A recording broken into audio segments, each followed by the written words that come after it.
Good morning, everyone.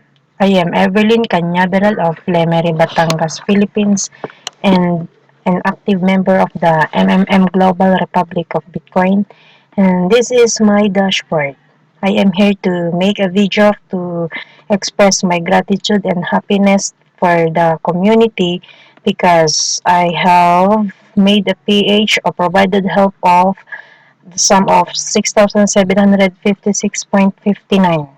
Actually, it came in staggered payment just like November 14, 2015, and it became 3,257.99 US dollars to date, 11/29/2015 of 1,033.60 to date, 12/12 or December 12, 2015 of 361.67 to date, December 19, 2015 of $530 to date, December 28, 2015 of $350 to date, January 5, 2016 of 700 and it became 723.33 to date, February 2, 2016 of $500 US dollars. That's sum up to 6,756.59 US dollars provided help. I have clicked the get help button for my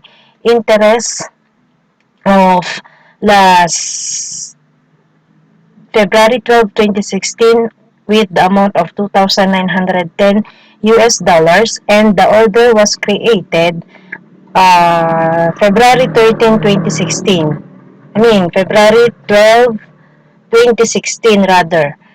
And these are all the person who was assigned with my get help request. Wait a minute. Well, it did not came out. However, these are all the 2,510, 10, 90, and 160, 30 all came from the participant of the Global, and it completed my get help request same day. These amount are now in my wallet, and I am very proud to be a member of the community. Together we change the world.